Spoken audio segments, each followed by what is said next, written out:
Capital Conversations. And I'm so happy. I actually got here with me, Dominique Wilson. This is a certified baller. I'm very, very happy, that she made the time for me to come out and talk to me. And we're going to pick her brain a little bit. All right. So, Dominique, welcome to the show. Hey. As far as, I could go into a lot of things, but tell people just a little bit about yourself, like where you're from and things of that nature. Okay, well, I am from Georgia, Powder Springs, Georgia. If you hear I don't know, it sounds like they're shooting off fireworks or whatever. I guess people are excited about the election, so just want to say that. But yeah, so born and raised here in Georgia, went to NC State for college. After college, I went to play basketball professionally. Just got back from Israel in March.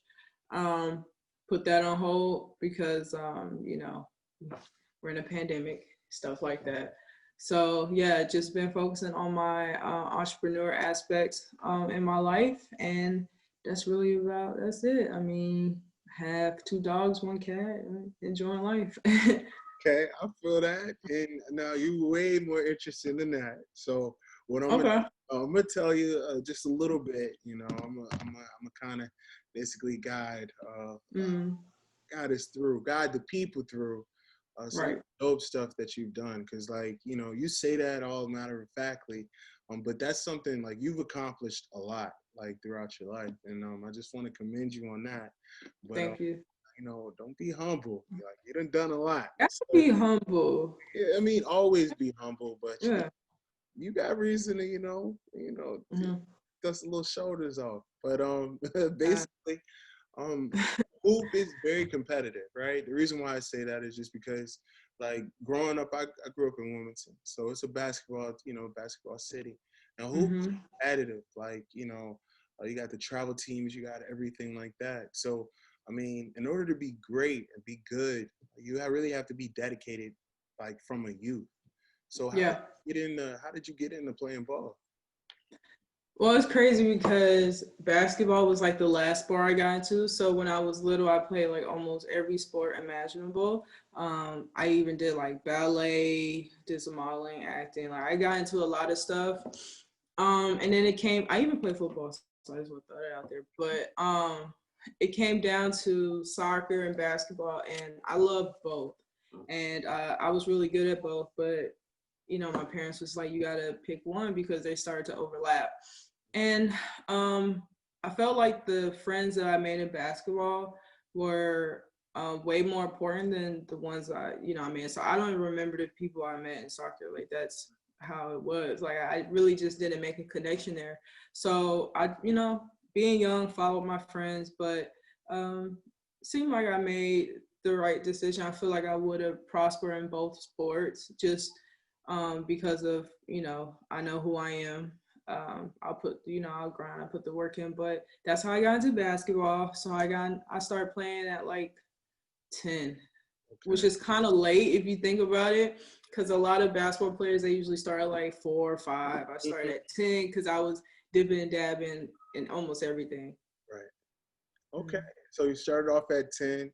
All right. So what separates, what do you, in your mind, what separates making that next step from high school, okay, I play and I start on my high school team, to make the next step to where I'm a D1 college prospect? What kind of work were you putting in to get there? And how did you get guided through that process?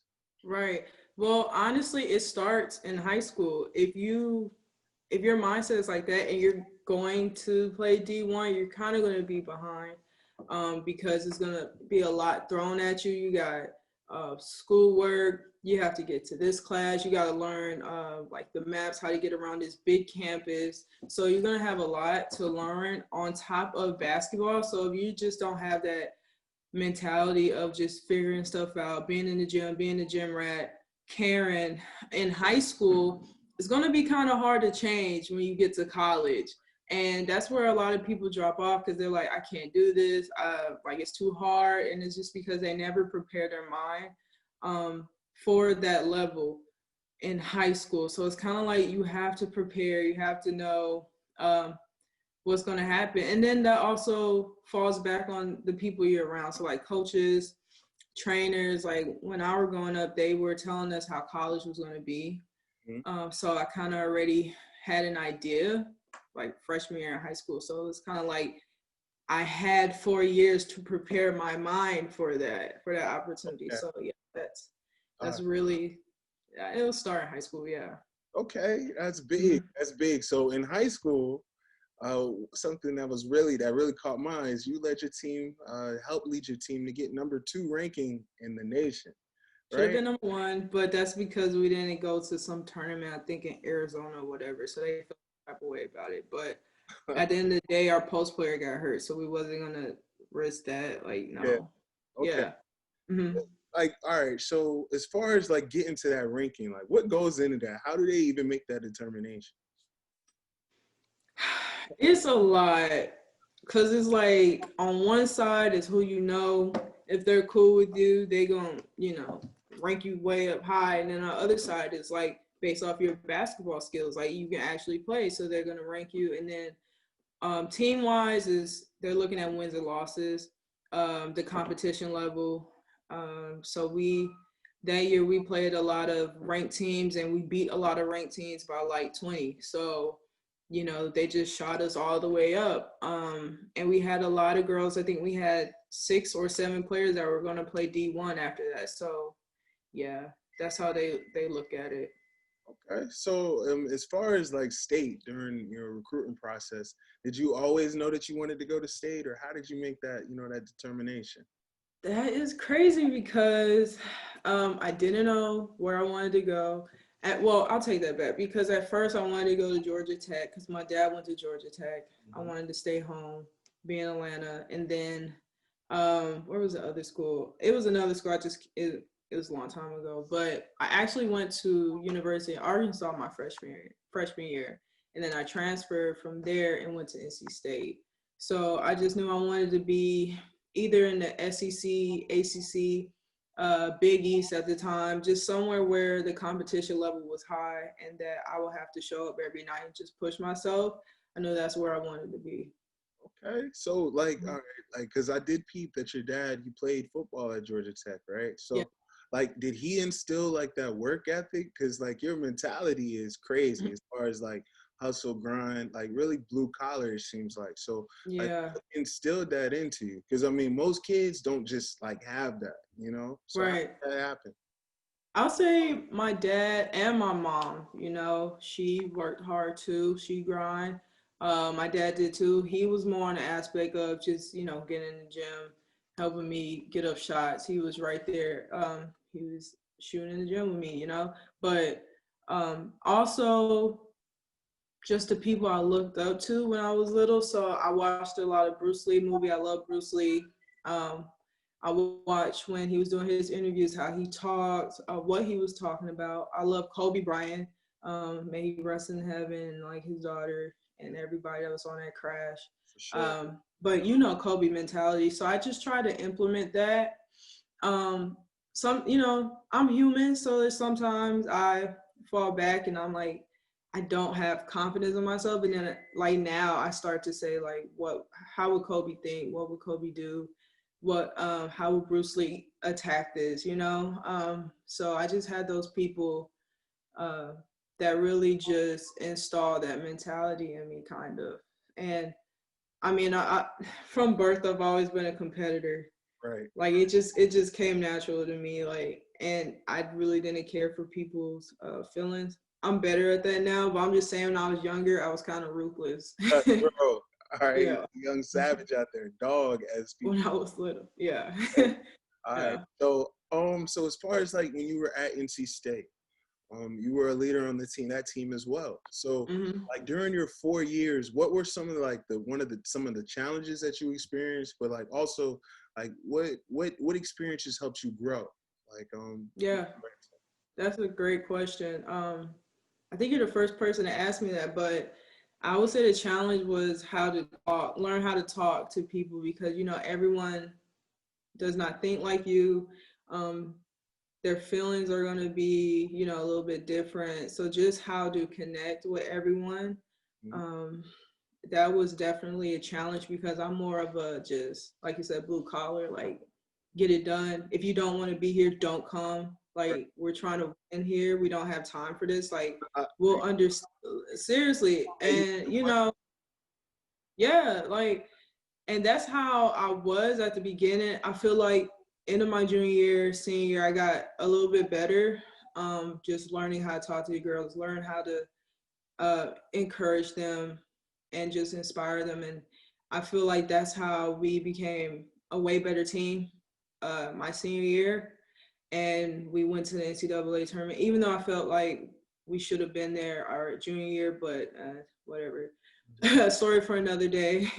But that definitely was a big challenge for me. And honestly, that's what grown me to now, like, just being more of a leader now. Right. Okay. That's awesome. So, of course, like you were saying, you are a professional. You are a professional basketball player, and you've played overseas. Like me myself, I've never been overseas at all. Like I've always wanted to experience that. I'm planning on checking that off my list soon. But going overseas, what's that like? Like how's that? Because I've seen you played in Poland, you played in Sweden. Like how is that? How is it, especially like being a Black woman moving in those European spaces? How is it? It's fun, but it's also like, all right, I'm gonna touch on the being a Black woman. It's like when I first went to, I want to say maybe Poland, Sweden, not too much, but it's just like when you're walking around with a bunch of tall Black women that are kind of muscular, it's like everybody just stares at you.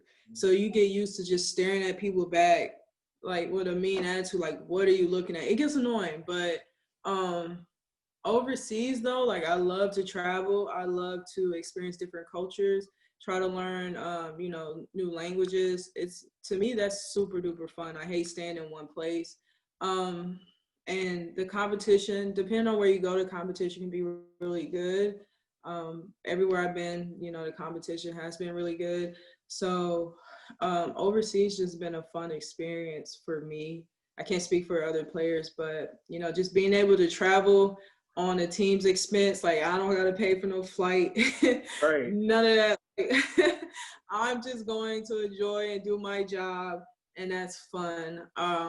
But other than, you know, being Black and people just staring at you like they never seen a Black person, that can be a little bit hard. But it's kind of like a stare, like they know you're a Black American.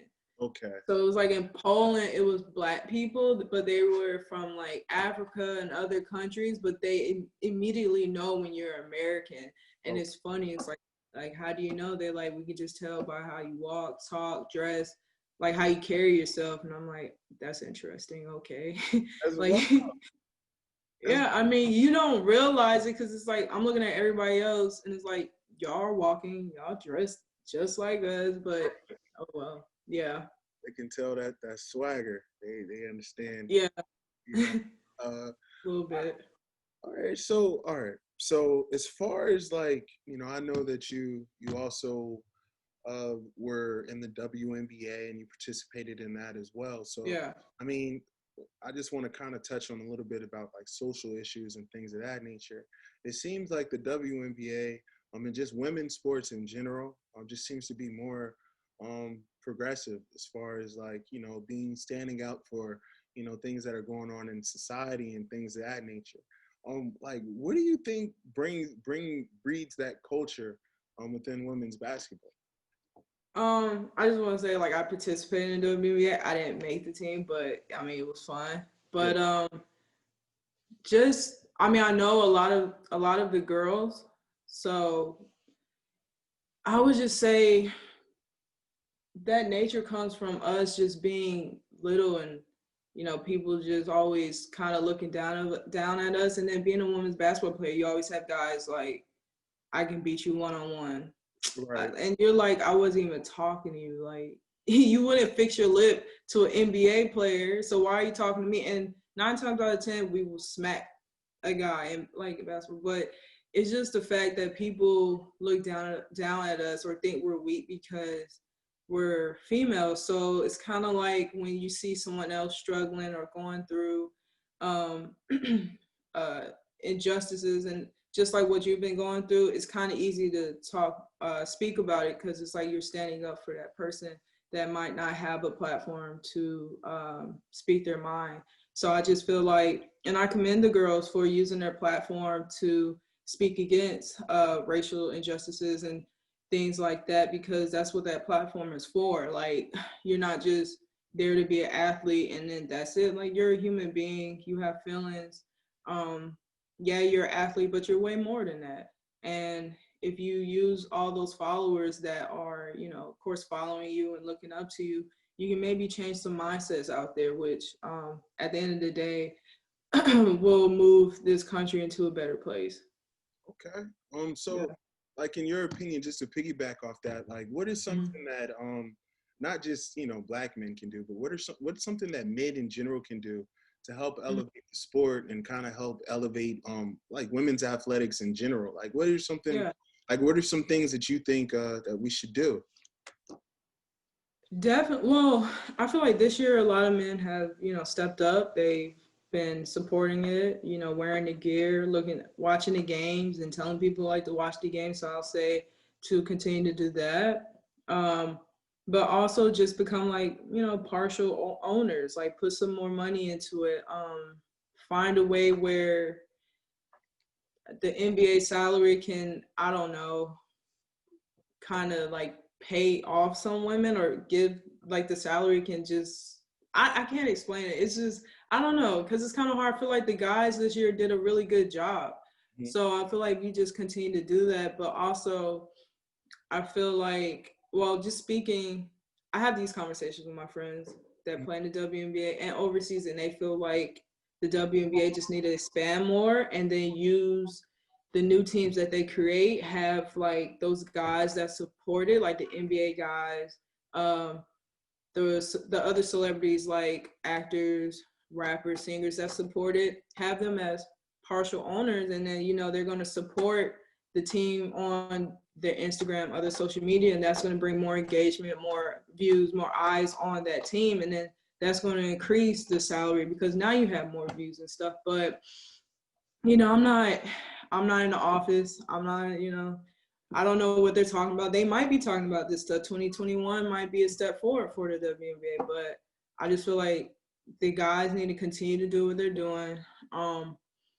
Keep like funding or just giving back to WNBA, keep bringing the awareness to them, and just continue to speak for them. If, you know, people are attacking them, just speak out against that. I feel like Kyrie Irving does a great job with that, and so did Kobe Bryant. So. Okay, all right, cool. Yeah. So just like, you know, just kind of just being an advocate for the sport is right. That definitely we can do. Okay, so that's something I can definitely do a better job at myself. So I'm going to try to, you know, definitely cover it way better than, because I cover sports, I do podcasts and all this stuff. So yeah, that is something that I definitely want to do. On the flip side, like, how do we get more women to support, you know, the WNBA as well? Because I feel like that would be dope. I feel like every woman in America should have like a WNBA team, right? Right. Yeah. Or at least like 60%, right? So, right. What do you think we can do? Or not saying we're gonna solve it here tonight or anything like that. Yeah, but what's some stuff that we can do to kind of like get more female attendance and things of that nature? Right. That is a really good question, because honestly, it's a lot more females that just feel like they don't want to support the WNBA, and I've always wondered why. It's kind of like you have women that are being strong and, you know, fighting against what they're going through, and, you know, doing a great job in their sports. They're professionals. So it's like you said, why don't you have a team that you're supporting? So yeah, that, I don't know how to implement that. Like, maybe at the games you have like family day or something, or you have, I don't know, some themes for different games to bring out those women, because a lot of older women like the elderly women, they watch the sport. Yeah. They love it. Mhm. It's the like maybe the 26 to 43 when like that age group, how do we get them to watch it and to support it? So, that's a great question. Again, I don't know with that one. Um yeah, I don't know. What do you think? Because Um, that one's harder than the guy question. right. Yeah. So I mean, Yeah. I feel like basically, like you were saying with the influencers, you have your celebrities and things of that Yeah. nature too, but also just like really just drive home the point that you guys are special. Like you Yeah. guys are the cream of the crop. Like, you know what I'm saying? A lot of Right. times I feel like the WNBA that's kind of taken for granted. You Right. y'all are ballers, it's hoopers out there. You know what I'm Yeah. saying? And not just there, overseas. It's the top of the top. Just how Mhm. it's just as difficult, like from a woman's perspective, to make it to where you guys are at, as it Mhm. is on the male side. Like it's just Right. like competitive and things of that nature. It might not have just as many numbers or whatever, but it's just as competitive. Like Right. you guys are hooping. So I think they kind of need to go ahead and they kind of need to do a better job putting that forth. I don't know Right. how we can do that, or I just kind of want to add on to what you were saying with the influencers. Like that made me think maybe like if they bring back the Houston WNBA team and have like Beyonce be a partial owners, then you're gonna have her fans watching it. So that brings in more female fans because the Beehive, they look. We all know they're crazy for Beyonce. So definitely. yeah, and then like I don't know, like you just bring more influencers like that are kind of more about beauty, but they also work super duper hard, and people have Right. nothing but respect for them. You bringing in their fan base, and then now they're seeing that okay, there's more strong women out here doing what they're being great at what they do. Hmm. So yeah, That's the thing. I think maybe doing a campaign where they have women like doing commercials where they have women of all different walks of life, like having an right. NBA team or getting off work and checking out and watching their NBA team. I mean, their That's a W good idea. Yeah. like you're a doctor or a nurse getting off work, and when she's getting off work, she's rushing into the house to watch Mm-hmm. her WNBA team, or Exactly. a lawyer. She just beat a case. She just she's getting home. I think that's Right. what needs to happen because you guys are unifiers. So I don't Yeah. understand why in this day and age in 2020 we're championing women's rights and we're championing equality and things of that nature, Right. not focusing on that, Right. especially like just showing that, it's women of all different walks of life, all different sexualities and things of that nature coming Right. together, working together, and building, and it's Right. kind of, what they're doing right now. It's kind of revolutionary because I mean, WNBA is how long? How old is it? How long has it been around? I think it's like 20 some, maybe 20 plus. Right. It's So it's still young. right. So it's like what the NFL's been around like 100 years, 100 plus years. Exactly. So Yeah. we're still in the infancy of it. So I think people need to understand that fact as well. Exactly. I tell the people that I work with on the pod, like of course we're not gonna have a lot of views on the ground level, but that's not what it's about. It's about doing the work. So Exactly. that's something that I'm really really big on, and I think that would really help. I think that would really help. We might need to write in or something. I might like that. That's a really good idea, and I like the idea of the lawyer. Like maybe you have a commercial like the lawyer is in her office and she's like doing her Yeah, work, but she got her screen on and it's a WNBA playing, and like she's doing both. yeah, So that's a really good idea. Then you have like these feminist group out here. It's kind of like, why aren't y'all supporting the That's a really good question to ask them. Like, why don't y'all support the WNBA? Like, exactly. you see what we're doing. We're kind of really backing y'all a little bit. So, And not only or like overseas players, like, why aren't you just supporting professional women's basketball? Period. yeah, and because Yeah. that needs to be because that needs to be the women's safe space. So Right. during halftime issues, things that whatever we want to highlight breast cancer, we want to highlight different things that women are going through, different issues, domestic violence. things of that nature. Exactly. And people can come and speak at those games and things like that when we make it and elevate it to the point that it needs to be at. You know what I'm saying? Exactly. So Yeah.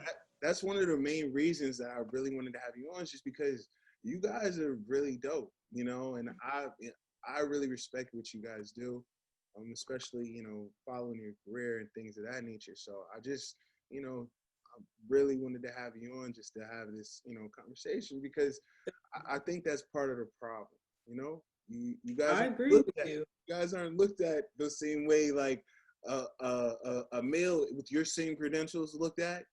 Right. Down, you know, they're being down the door to get to talk Yeah. to them. Whereas it's the same thing. You know, you guys did the same grind. So I don't mean to get off on It's it. another thing that this country has to fix. Right. Yeah. Correct. But you got the time to do it. You know, Yeah. don't put in that work. So I just want to transition a little bit. So Okay. what's some advice? What advice would you give to younger women out there who want to follow in your footsteps? Um, to just always work hard and take it one day at a time. So I know, like, you know, some days are really difficult and you may feel like you want to give up, but I always tell myself there's a light at the end of the tunnel. Like every day is not going to be bad. You're going to have, you know, those days that you win, and celebrate those wins. Remember those wins. Remember that you have confidence to step out there and and it turned into a win. Like just remember that only you can be you and nobody else can be you, and don't try to be nobody else, because I mean, here go my crazy dog. Okay. Excuse me, hold on, let me put this on mute and tell her to shut up. It's okay. 1 second, sorry. Good.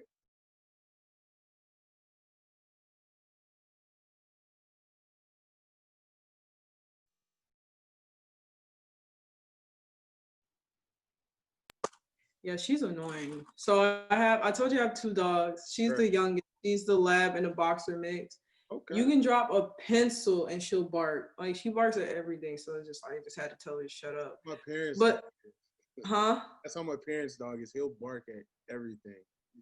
And it's crazy. Yeah. It's like I forgot to like warn you, because I usually when I get on Zoom calls I warn people like, look, I have a crazy dog, so if you hear her bark, that's who it is, and I apologize in advance. But yeah, just to continue on my conversation, it's just like I would just say a big thing is just don't give up and continue to put the work in, because if you put the work in, the confidence is going to come, the repetition is going to come, the muscle memory is going to come, and then just get comfortable with being uncomfortable.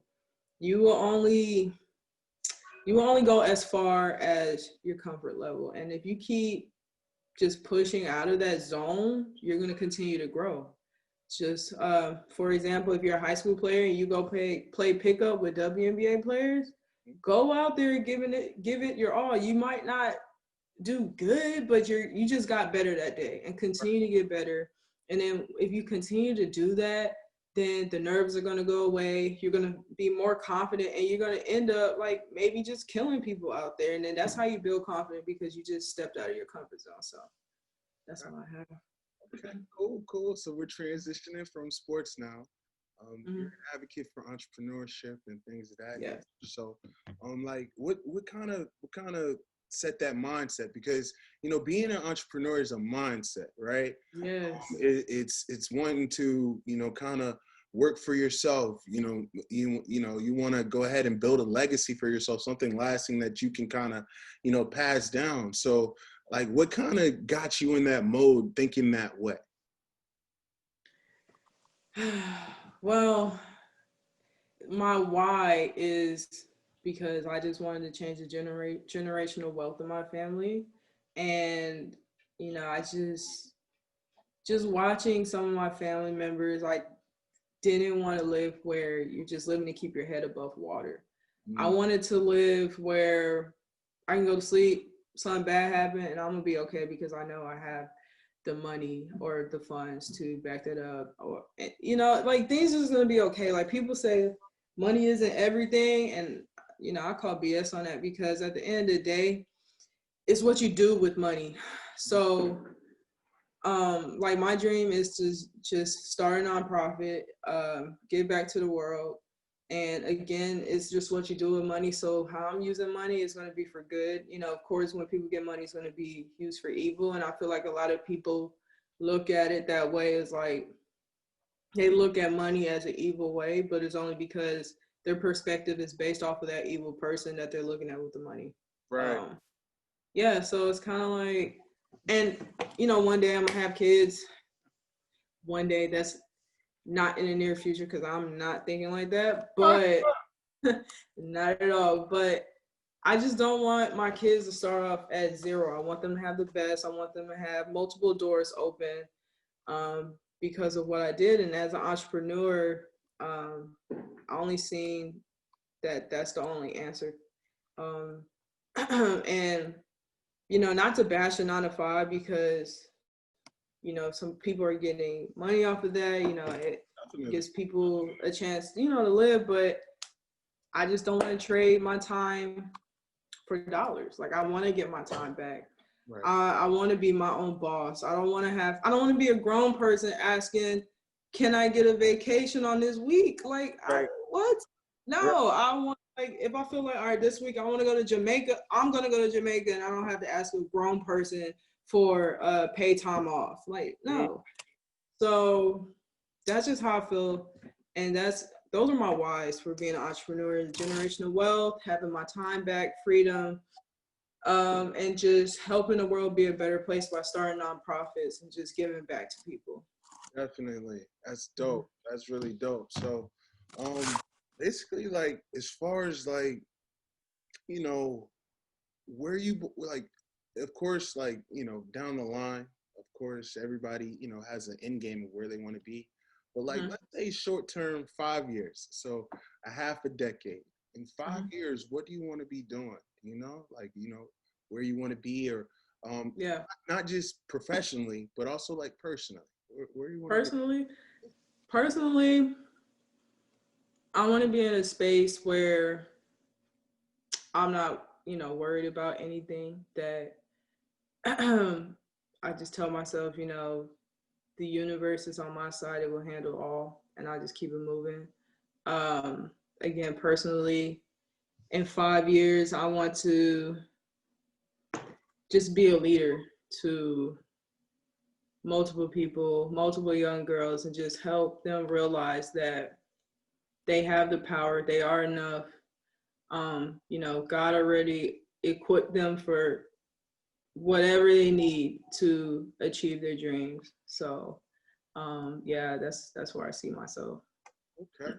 And like, did you have anything that you wanted to do, like, professionally? Did you have something specific, or did you, like, are you still kind of crafting where you want to be 5 years from now in that aspect, that arena?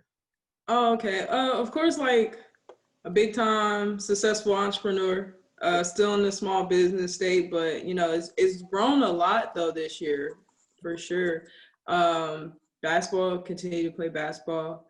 What else professionally? Start my nonprofit. Well, my nonprofit was already started. That, and that's really about it. Professionally, of course, I'm gonna add on to it, but yeah, of course, where I want to be in 5 years is be like a big time successful entrepreneur, have my nonprofit up and running, already changing lives, and still playing basketball. Okay, definitely. So now we get into the promo side. So we dwindling down, but we doing the self promo now. So now I want to know. I want to tell the people, where can they find you at? Where can they support you at? How can they sew into what you're doing? You can find me on Instagram. My Instagram is Nique. That's NIQUE_W12. And then my business is CW Haircare. It's CW_haircare. And with that, we are a family-based business, Black-owned, and we create natural and organic hair growth products. So check us out. And yeah, you'll find me on there. And then my Twitter is NiqueW_12. So that's where you'll find me. So, and feel free to DM me with questions or whatever. Like I always get back to people. You know, I feel like networking is key. Definitely. So yeah. All right, definitely. So you guys make sure that you go check her out. I'm gonna go ahead and get some stuff. I'm copping. So really make sure that you do that. Nick, I really want to thank you for, spending time with me. Yes. Busy, you're working and things of that nature. So I really appreciate this for real. And of course, be safe out here. And yes, you too. Have you on the pod soon one day again. Yeah, I definitely enjoyed it. Thank you for having me, and continue to stay safe and healthy, man. Yes, ma'am. Yes, ma'am. All right, we'll take it easy. All right, thanks. You too.